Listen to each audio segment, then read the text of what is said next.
Nama saya Debbie Dwi Sri, saya mahasiswa jurusan akuntansi B di Universitas Dahasan Bengkulu. Hari ini saya akan mengikuti dan melihat langsung proses produksi gula aren tradisional khas Curug. Ikuti terus ya keseruannya. Sudah sejak lama warga yang ada di Desa Air Meles Atas Kecamatan Selupu Rejang terkenal sentra produksi gula aren di Kabupaten Rejang Lebong. Meski di beberapa desa di Rejang Lebong ada yang memproduksi gula aren, namun di Desa Air Meles Atas ini proses pembuatannya masih bertahan dengan cara tradisional loh teman-teman.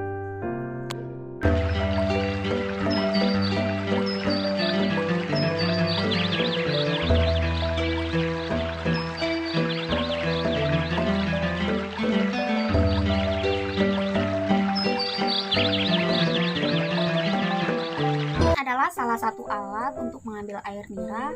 Biasanya di Curug disebut dengan bumbung atau cikol. Teman-teman, perkenalkan, ini adalah Pak Sapuan, salah satu pengusaha gula aren di Desa Air Meles Atas Curug. Proses pembuatan gula aren diawali dari penyadapan bunga aren atau pengambilan air nira dari batangnya. Akan tetapi karena jalan ke kebun tidak memungkinkan untuk saya ikut, akhirnya saya tidak bisa melihat secara langsung proses pengambilan air nira. Sayang sekali ya. Tahapan kedua pembuatan gula aren adalah memasak nira. Setiap bumbung nira yang telah disadap harus segera dimasak. Jika dibiarkan seharian, maka nira akan basi, asam, dan bisa jadi tuak loh. Jikapun kapasitas nira yang dihasilkan dalam satu hari hanya sedikit, setidaknya nira tersebut harus dimasak hingga mendidih. Setelah air nira dalam belangai mendidih, maka segeralah untuk membuang busa-busa nira. Busa ini harus dibuang karena bisa menyebabkan gula aren ngaret alias tidak kering.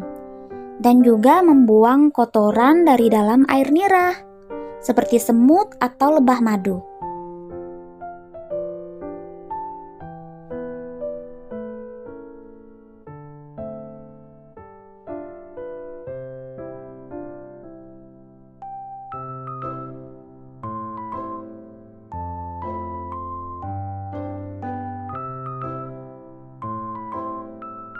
Oh iya teman-teman, hari ini saya diajarkan oleh Pak Sapuan untuk membersihkan bumbung. Tujuannya untuk membersihkan sisa-sisa air nira di dalam bumbung bekas penyadapan tadi pagi. Karena apabila masih ada sisa-sisa air nira, akan merusak penyadapan untuk sore hari. Air niranya akan menjadi asam.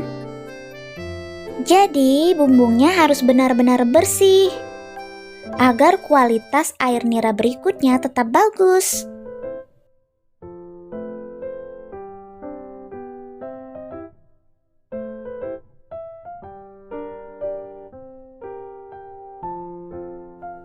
Nah, kalau beliau adalah Ibu Tri Herlina. Ibu Tri Herlina adalah istri dari Pak Sapuan. Mereka sudah 17 tahun menggeluti usaha pembuatan gula aren. Ibu Tri Herlina menjelaskan durasi yang dibutuhkan dalam memasak nira dalam satu belangai sekitar 5-8 jam. Biasanya memasak nira dari pukul setengah 8 pagi sampai jam 3 sore. Memasak air nira menggunakan kayu sebagai bahan bakarnya. Cara ini bertujuan untuk menghasilkan warna, rasa, dan juga aroma yang lebih enak dibanding menggunakan kompor gas.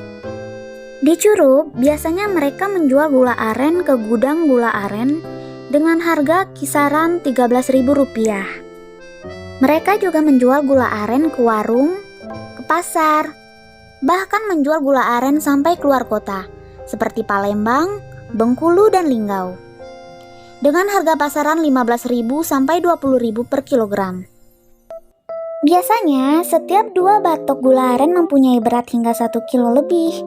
Dan dalam satu hari, mereka bisa membuat 10-20 kg gula aren. Namun, akhir-akhir ini gula aren mulai sepi harga.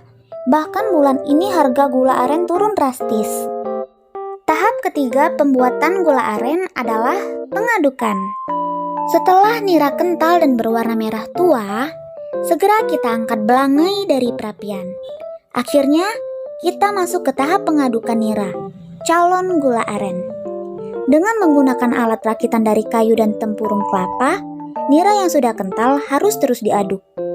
Bagian ini cukup melelahkan, karena selain harus mengaduk selama 10-15 menit tanpa henti, nira kental ini semakin lama semakin berat. Namun, di saat inilah kita bisa tahu bahwa nira kental ini sudah pas, terlalu matang atau malah belum begitu masak. Jika belum masak, maka nira kental harus kembali dipanaskan. Tapi jika nira itu terlalu matang, maka dapat kita campur dengan nira yang baru selesai disadap. Cetakan pembuatan gula aren. Di dalamnya dikasih daun agar untuk memudahkan pelepasan saat gula menjadi kering.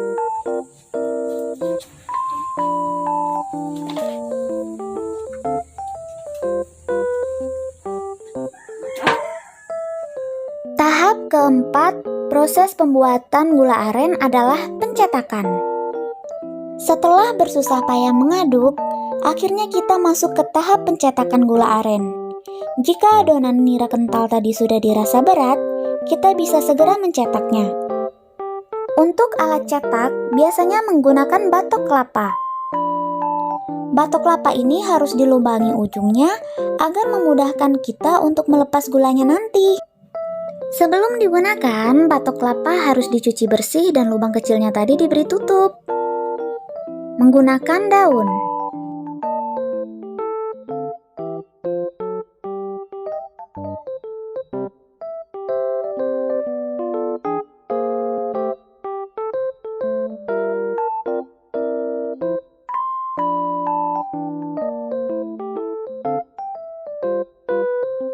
Setelah itu, gula aren yang sudah dicetak tadi ditaruh di tatakan bambu agar gula tidak bersentuhan dengan tanah.